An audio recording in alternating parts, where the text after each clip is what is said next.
bueno que nos acompaña en este gran programa. Milena, te veo ya lista con todos los invitados. Dinos, ¿qué tema tenemos para este día? El síndrome de fatiga crónica es el tema médico de este día y es una enfermedad grave, compleja y debilitante caracterizada por una fatiga intensa, física y mental que no remite de forma significativa tras el reposo y que empeora con actividad física o mental.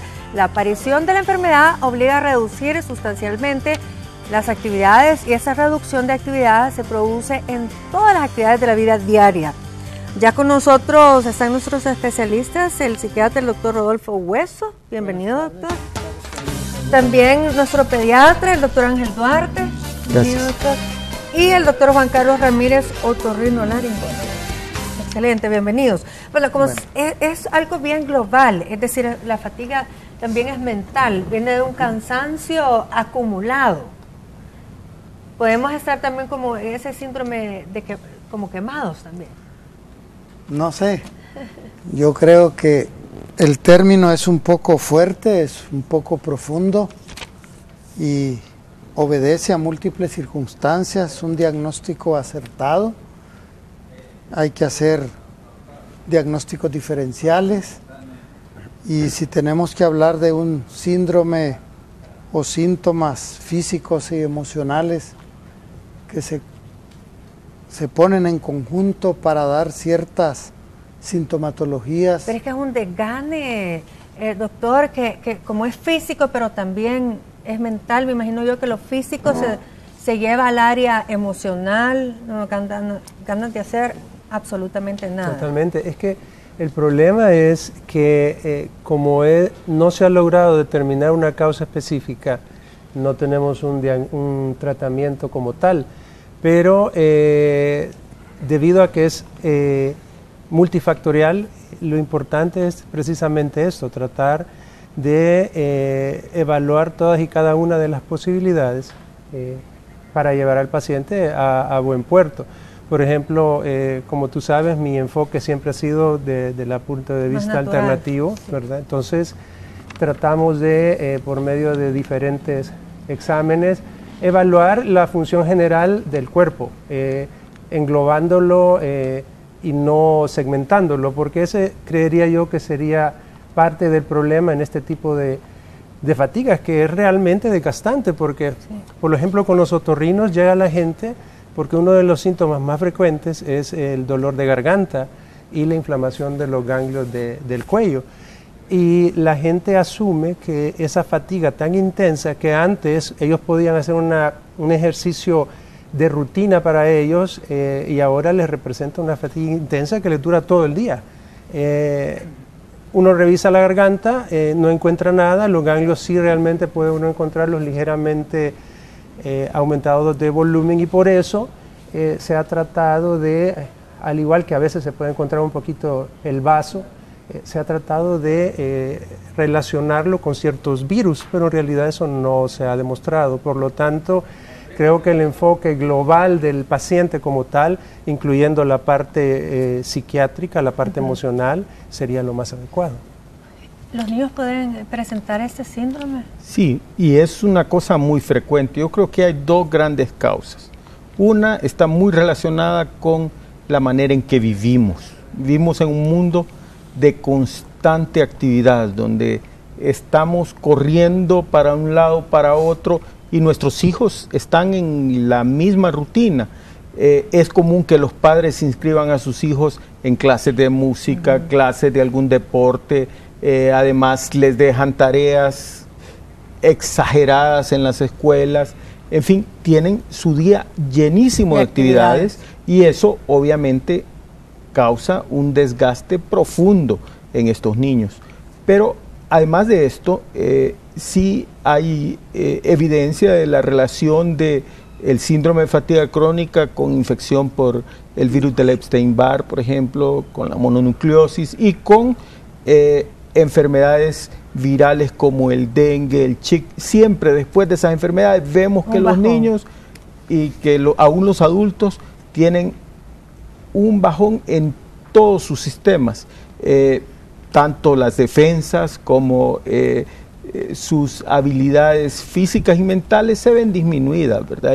Y es natural, son infecciones debilitantes, desgastantes que pues cobran factura en las personas que las sufren. Esa foto me llama la atención, realmente estaba ahí tirado como sin energía, sin vitalidad, cuando es que es un cansancio ya constante, entonces realmente no podemos andar por la vida así tristes, vamos al trabajo sin ánimo, sin fuerzas. Con nosotros también está la médico fisiatra, la doctora Sara María Alfaro de Moreno, que le invito a que pase, por favor. Buenas tardes. Buenas tardes, Milena. Qué gusto de verla. Hola. Y precisamente para la actividad también hay muchos problemas, porque si bien no tenemos energía ni para movernos, ni mucho menos para ejercitarnos. Claro, el problema es que si no reactivamos la cadena muscular, tampoco el paciente va a tener un sustrato adecuado para poder estar recuperando la energía. O sea, es contradictorio que no tenemos energía, sin embargo necesitamos hacer un esfuerzo adicional para completar los programas de fisioterapia, pero por eso vamos graduando los ejercicios para que el paciente poco a poco tenga más resistencia. Y como decía el doctor Juan Carlos, es necesario combinar el enfoque holístico del paciente y apoyarlo con una nutrición balanceada, con muchos suplementos, a veces de aminoácidos o de minerales que el paciente va a necesitar, llámese sueritos revitalizantes, de vitamina C, de aminoácidos, ¿verdad? Ocupar sustratos como arginina que le van a ayudar al músculo a tener un poco más de reserva energética. Son esas ampolletas. Las ampolletas bebibles. Usualmente la gente lo considera como un suplemento para crecer en los niños, pero no solamente sirve para activar la hormona de crecimiento, sino que también para darle un poco más de empuje al músculo para que podamos después pedirle el esfuerzo de hacer el ejercicio y que el músculo responda con una recarga de energía, si lo queremos llamar así, ¿verdad? Y también hay otras terapias que ayudan a activar la célula, como sería el ozono.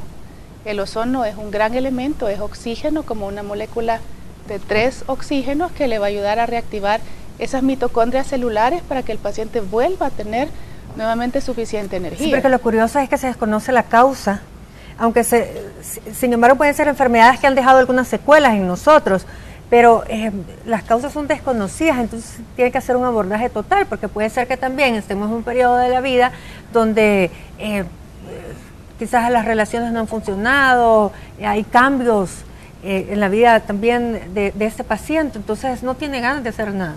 Sí, las personas se vuelven asténicas, adinámicas, con un bloqueo cognitivo, que cualquiera pudiera pensar muy fácilmente, sobre todo ahora que hay acceso a ciertos medios como el internet, en donde la gente se autodiagnostica, sí. Se siente que yo puedo tener fibromialgia porque lo he oído, porque tengo un síndrome de cansancio físico muy permanente, que dure más de 6 meses, no tengo habilidades que antes tenía, incluso se dice que puede haber acalculia, trastornos del sueño, trastornos de irritabilidad, nerviosismo, síntomas físicos muy frecuentes, dolores en el pecho, dolores de cabeza, que no tienen una base sustental orgánica fuertemente demostrada, pero que el paciente la siente. Ahora, por acá tenía que más o menos puede aparecer este síndrome, dice, con mayor frecuencia en mujeres de 30 a 50 años. Y obviamente el estrés que pasa cualquier mujer, ¿verdad? No solamente físico, sino que también emocional, lo decíamos, pero los cambios de las mujeres. Sí, fíjate que eso yo quisiera aclararlo bien, porque sí, la literatura es lo que dice, pero en la práctica diaria, tú ves a la inmensa mayoría de hombres sumamente fatigados. Es un caso típico de gente que llega buscando una solución a su fatiga por el hecho de que son grandes ejecutivos o personas con grandes responsabilidades administrativas. Sí. Y llega el momento en que ellos lo que quieren es dejar todo de lado y irse, abandonar todo, incluyendo a la familia. ¡Qué peligro! El estrés es demasiado grande, entonces el hecho de que la literatura lo diga, en realidad, al menos en mi práctica, no es tan así. Ahora, en la mujer, definitivamente, acuérdate que hay cambios hormonales que conllevan cambios emocionales implícitos por la edad. Y pues obviamente en ellas es como más común que consulten por esto, porque la mujer tiende, ya sea por su tiempo o por la facilidad que ellas tienen, consulta más que el hombre. Al hombre se le hace más difícil acudir a la consulta. Claro, y se puede experimentar estos cambios también, como decíamos, parte de la fatiga crónica es que uno duerme pero no descansa, no repara esa energía. Es correcto. Cuando tú duermes, tu cuerpo, es más, para el simple hecho de respirar y estar viva, estás gastando el 80% de la energía que tú produces. La temperatura consume, para que tú mantengas tu temperatura corporal, por eso es que te enfermas en el frío, porque tienes tanto desgaste energético solo para mantener tu temperatura, que el resto de las actividades puede descuidarse. Entonces, cuando tú no duermes bien, que es el periodo de reparación de tu cuerpo, pues imagínate cómo te levantas. No te has movido, no has caminado, no has hecho nada, simplemente has estado acostado, pero sin tener esos periodos de ciertas horas del día, de la noche, en que no pudiste regenerar tus células. Entonces, si despiertas sin haber tenido un sueño reparador, andarás todo el día así, pero no es la causa de la fatiga. Pero un adulto, dicen que mientras pasa la edad, menos horas dormimos. Menos horas dormimos porque ciertas hormonas empiezan a producirse menos, pero no porque sea lo normal, es lo habitual. O sea, no confundamos habitual con normal. Lo normal sería que durmiéramos un periodo de entre 7 u 8 horas, y eso permitiría que el cuerpo se regenere, sí, con más facilidad. Por lo mismo que te decía, ¿por qué nos duele todo más en la noche? ¿Por qué hay ciertas cosas que se empeoran en la noche? Porque tú entras en una etapa de reposo, una etapa basal, donde solo se supondría que tienes que mantener tu cuerpo preocupado y ocupado en regenerar, no en tratar enfermedades. Y si tú tienes algo que necesita reparación, amaneces más cansado. Los niños tienen que dormir más horas. Claro, un recién nacido duerme aproximadamente 16 horas. Solo come y se va. Y al final del primer año ha bajado a 10, 12 horas y llega... ¿Cuándo tiene que dejar de hacer siesta, doctor? Pues depende mucho de que tanto moleste en la noche si duerme de día. Lo importante es que de noche duerma por lo menos durante 8 horas continuas. Corridas. De corrido, así es. Entonces, si usted las lo deja mamás dormir también se fatigan. Es algo muy importante. Así es, claro. Y esa es la razón por qué las mujeres presentan más fatiga crónica, porque la vida es más dura para las madres en todo aspecto. Es muy difícil ser mujer. Pero realmente es raro ver a un niño que tenga síndrome de fatiga crónica, menos que esté enfermito, porque los niños generalmente tienen energía de más. Sí, sin embargo, no es tan raro porque a veces, como le decía al principio, las jornadas a las que sometemos a los hijos son tan tremendas. Solo piensa en sus propios hijos. Por ejemplo, Carlitos está en la selección de béisbol, va al colegio, hace karate o taekwondo, ¿qué es lo que hace? No, ya no, pero así. Pero entonces, nada. Pero nada, además todos los días nada, 2 horas medio. Entonces, este muchacho tiene tantas actividades que es imposible él tener suficiente energía para todas. Y a veces para los padres es difícil porque muchas veces se topa el sueño del padre que quiere que su hijo sea un gran músico o un gran deportista con la fatiga del niño. El niño está fatigado, empieza a bajar su rendimiento en todo, se queda dormido a mediodía, empieza a hacer rabietas sin razón. Le pasa lo mismo que le sucede a su tablet o a su computadora si usted tiene muchas ventanas abiertas. Todas se enlentecen, todas comienzan a funcionar mal. Y esos debieran ser los signos que nos alerten de que nuestros hijos están entrando en un síndrome de fatiga crónica y que hay que cortar algunas actividades. Ahora, hay que tener cuidado con los horarios también. Vamos a hablar de los ciclos de sueño, creo que también puede ser un buen parámetro para que nosotros identifiquemos si simplemente son malos hábitos los que tenemos, porque vemos mucha televisión antes de dormir, nos estamos conectados, etcétera, o nos estamos durmiendo muy tarde, qué sé yo. Vamos a regresar con esto después de una pausa.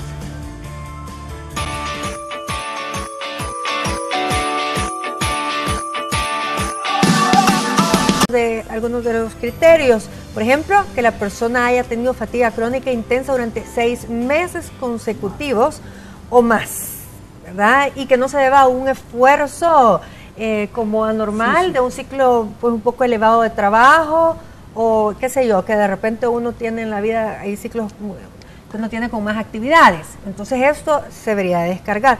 Por otra parte, también el médico debería hacer otras pruebas, como por ejemplo que la fatiga interfiera o ver si interfiere de manera significativa con esas actividades diarias. Ya cuando nosotros no empezamos a rendir bien, es cuando nos empezamos a preocupar. Cuando ya no completo yo mis tareas diarias. Creo que esto es quizás uno de los motivos de consulta, ¿será? Es que el motivo de la consulta, por lo menos dinámicamente, cuando hacen presencia frente al médico, el paciente ya ha tenido una observación familiar que hay veces desequilibra a todo el grupo, el decir mi padre está enfermo, mi mamá tiene esto, mi abuela tiene esto, mi tío, no sé, yo lo veo como que está aburrido, yo lo veo como que está deprimido. Hay múltiples opciones familiares en la dinámica que nos hacen pensar, por lo menos en la forma holística médica, que puede haber algo, y vamos donde el internista, vamos donde el neurólogo, vamos donde el fisiatra, es decir, hacemos un recorrido sociofamiliar muy fuerte, porque no duerme, no está comiendo, está asténico, está dinámico, nos automedicamos creyendo que con la pastillita, con la ampolletita voy a tener más energía y voy a rendir en el trabajo. Nos reflejan en el trabajo, en lo social, en lo laboral, en el aspecto psicosexual de las personas. O sea, cambia, el ciclo del sueño cambia, no hay motivación aparente, puede demostrar que está deprimido y sin embargo no reúne los requisitos de depresión, reúne requisitos de ansiedad, reúne requisitos de hipotiroidismo, de hipertiroidismo. Ahora, estas personas están preocupadas en sí se sienten... Al principio es una necesidad que el mismo cuerpo nos pide, pero después el sentirse enérgico, vamos a decirlo así, porque yo no puedo decir que es un síndrome de fatiga crónica, pero sí el paciente se siente sin fuerza, sin energías para lo que habitualmente está acostumbrado. Ahora, que también hoy en día estamos conectados todo el tiempo, eso nos está robando energía, totalmente, ¿no será? Claro. Es decir, no estamos separados, por ejemplo, de la tecnología ni un momento, y esta es una radiación, doctor. Totalmente, sí. Volviendo, antes de tocar el tema que es vital, lo que tú acabas de mencionar, es eso, que los televidentes, es una cosa frustrante esta, porque tú vas con el otorrino porque tienes un dolor y tienes esa esperanza que al verte el especialista tú mejores de ese cansancio. El otorrino trata su parte, su segmento, pero continúa, tal vez su dolor mejora, pero su cansancio persiste. O su insomnio, decide ir con el neurólogo porque si bien ha mejorado de una parte, no ha mejorado su todo. El neurólogo le da algo, mejora también de un poquito de su insomnio, pero ahora tiene otro problema y acude con otro médico a que le vea esa falta de concentración, y va con el psiquiatra porque está aparentemente deprimido, y entonces tú no terminas de recorrer lo que el doctor decía, es un tour médico que haces por todas las especialidades sin encontrar realmente alguien que te englobe. Por eso se dice que ahora los médicos deberíamos de retomar, volver a entrenarnos en tratar de globalizar más al paciente como tal, porque obviamente cuando estamos tan ocupados, como algunos de mis colegas que están acá estarán, no tenemos ese tiempo de, no, mire, yo soy dermatólogo, ¿por qué viene conmigo?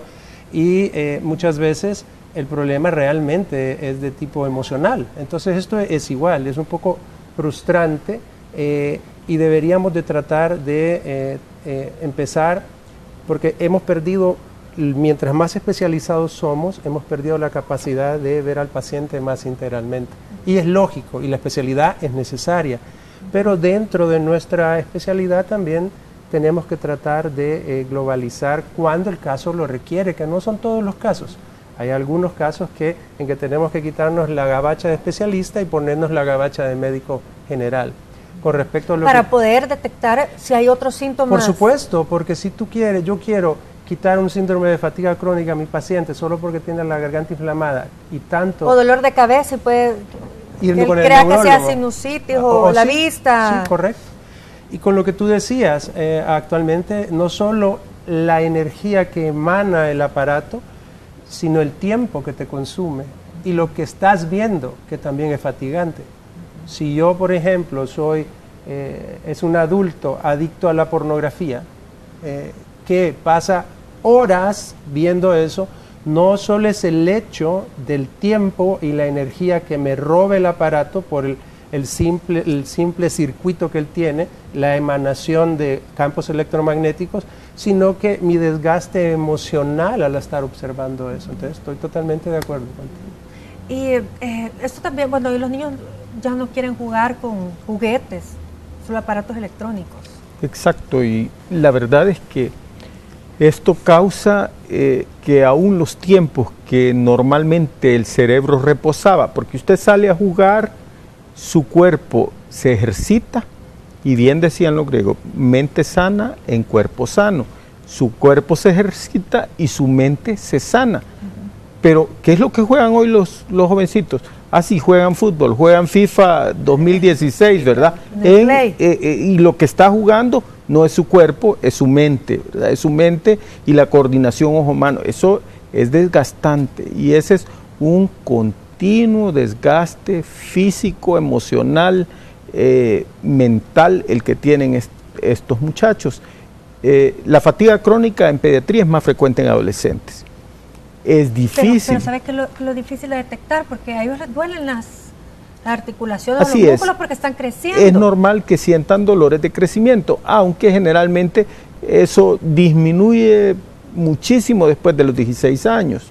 Entonces ya cuando tenemos muchachos ahí, lo que cuesta detectar es si estamos ante un adolescente enamorado, por ejemplo, y decepcionado del amor, o ante un adolescente que tiene fatiga crónica, porque los síntomas son casi indistinguibles, ¿verdad? Y entonces, como decía el doctor, no hay que ver la hojita chiquitita por la que consultan, sino que hay que tratar de salirse de ahí y ver el bosque completo que rodea a este muchacho y tratar de identificar qué es lo que le está pasando. Si es una depresión, si es una enfermedad crónica debilitante, puede ser que el niño tenga problemas con la función renal, puede ser, como dijeron aquí, un hipotiroidismo, puede ser que el niño tenga una enfermedad tumoral y que un cáncer oculto le esté causando todos esos síntomas, pero hay que tratar de ver al niño globalmente y no solo ver el pedacito por el que llega a consultar. Pero también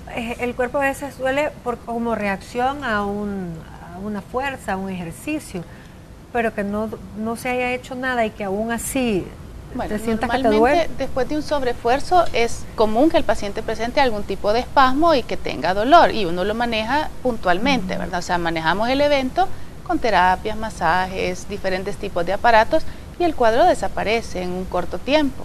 Este tipo de pacientes mantienen un dolor prácticamente permanente, ¿verdad? Y son dolores más difusos, dolor de cabeza, dolor de cuello, dolor referido a la espalda, cansancio muscular, calambres. Entonces sí hay que darle terapia, pero no solo terapia puntual a los puntos de dolor, que es lo que a veces normalmente se trata de hacer, solamente ir infiltrando punto por punto de dolor, sino que hay que también trabajar la parte de relajación, ayudándose de técnicas de respiración, de técnicas eléctricas para producir algún estímulo cerebral, para nivelar un poquito la parte de oxigenación, más que todo la producción de neurotransmisores, ayudarle un poco al cerebro con estímulos eléctricos para producir ciertas sustancias como las endorfinas, que le van a ayudar a sentirse un poco más animado, con más energía y más alegría. Pero el trabajo de terapia va a ser una rehabilitación no solo puntual, sino que hay que hacer como un reacondicionamiento físico. ¿Y eso como por cuánto tiempo, doctora? Es variable, pero usualmente uno trabaja un ciclo puntual de unas 8 o 10 sesiones con una frecuencia diaria o intercalado, día de por medio, y luego se hace la fase en que ya lo mando yo a hacer una actividad física específica, tipo gimnasio o con entrenador personal o ejercicios en una piscina, y ahí lo estoy viendo una vez a la semana para continuar la fase de estiramiento muscular, y sobre todo trabajamos en técnicas de masaje, o sea, es mucha terapia manual para estiramiento muscular, relajación muscular. Podemos usar campos magnéticos con unos protocolos de relajación para ayudarle en el ciclo de sueño. Entonces, digamos que puntualmente serían si uno no tiene un buen ciclo de sueño, eso está es desgastado todo el fundamental. tiempo. O sea, la parte de controlar el sueño debe de hacerse Sí. con masaje, con electroterapia, con estiramientos o con algún medicamento. Yo prefiero la parte natural, ¿verdad? Homeopático para inducir el sueño, o melatonina para inducir el sueño, y no tanto hipnóticos químicos, porque tienden a acostumbrarse los pacientes a Y hay eso. un efecto secundario. Sí, hay amaneceres no es tan No hay tanta energía. agradable, ¿verdad? Se Exacto. amanece un poco más con la cabeza un poco embotada. En cambio, si se ocupa algo natural como melatonina o alguna mezcla homeopática, el despertar va a ser un despertar mucho más fisiológico. Claro. Ahora, otro de los puntos que nosotros veíamos también que había que tomar en consideración, yo mencionaba, era el dolor de cabeza. Sí. Pero ¿por qué duele la cabeza? Lo que pasa nuevamente, la cabeza, acuérdate, puede doler por muchas razones. Tú estás estresada, te duele la cabeza. Mal sueño, te duele la cabeza. Se te baja el azúcar, te duele la cabeza. Entonces, la cabeza tiene una cantidad de receptores, porque el tema de la fatiga crónica son los receptores. O sea, los receptores a neurotransmisores. Por ejemplo, cuando tú tomas un antihistamínico, le das a tu hijo un antihistamínico, tú crees que solo estás dando antihistamínico, o sea, bloqueando los receptores de la alergia de la nariz o de la alergia de la piel, pero tiene receptores para la histamina el cerebro también. Por lo tanto, si mi paciente llega con dolor de cabeza y le encuentro su presión arterial normal y los demás parámetros, tengo que descartar una alergia en este paciente. Porque la histamina, que es un proinflamatorio, es sumamente frecuente, al menos en el área de otorrino, que produzca cefalea, o sea, dolores de cabeza. El paciente obviamente llega pensando que son los senos, se revisa, todo está normal, pero cuando tú empiezas, yo creo que en esta patología, en la historia clínica, volver a sentarse con el paciente y preguntar, indagar, hacer labor de investigación es vital. Entonces tú te das cuenta que el cerebro, con su recubrimiento de meninges, por ejemplo, cuando tú tienes lo que llamamos una goma, es una deshidratación de las meninges. Entonces tú te hidratas y la meninge vuelve a recuperarse. Y lo que yo les recomiendo a mis pacientes que van a tomar es que se tomen un traguito y un vaso de agua, un traguito y un vaso de agua para evitar. El oxígeno, sí. Entonces el dolor de cabeza no es... Sí, pruébalo y funciona bien. El dolor de cabeza no es más que un foquito rojo en un gran tablero que tenemos. Pero es una alerta de algo. Totalmente, es un foquito que no es conveniente. Claro que hay cosas que son triviales, que están obvias para ti. En el momento se puede apagar ese foquito, pero si se vuelve a encender... Hay cosas que son triviales y tú dices, no, tómate este medicamento, y tú sabes que ese paciente en media hora está sin su dolor y probablemente no regrese. Pero si no es el caso, no es conveniente ir a apagar el foquito, hay que ir a buscar en el circuito qué es lo que está pasando, y ese circuito es amplio. No hay una razón, hay múltiples razones. Sí, la verdad es que van los médicos porque tienen que indagar bien para saber, porque hay síntomas que son como universales, pero hay otros que realmente requieren de minuciosamente investigar. Sí. La parte social y emocional del núcleo familiar es sumamente importante. Educar a nuestros pacientes a que no nos automediquemos y tener una segunda opinión médica si es el caso. Refleja mucho la estabilidad del umbral al dolor, de la sintomatología que uno refleja. Ay, me duele aquí, si me toca aquí, ahora, me duele, le toca la pierna. Doctor, pero hay gente que anda con esos dolores y no se trata, no va donde los médicos. Es que es un doble esfuerzo, ¿verdad? No me duele nada, yo me hago muy fuerte y no me duele nada. En inicio es un mecanismo de defensa, pero después que nadie se quiere enfermar realmente. Ya no puedo, ya agoté mis energías, como que de una faceta muy hiperactiva podemos pasar a una faceta como depresiva. Da síntomas como que si fueran depresivos, pero es una fatiga y que tiene que verse integralmente. Ahora, también que hoy con el estrés es estar en estado de alerta. Hiperalerta. Y por supuesto que tiene que estar la otra cara. Claro. Cuando como que nos desinflamos. O sea, pero el organismo básicamente nos ayuda a que si andamos en down o andamos muy arriba, ciertas sustancias, neurotransmisores, nos equilibran a tener un modelo propio, interpersonal, muy individual, pero que a la vez se ve reflejado en toda la familia.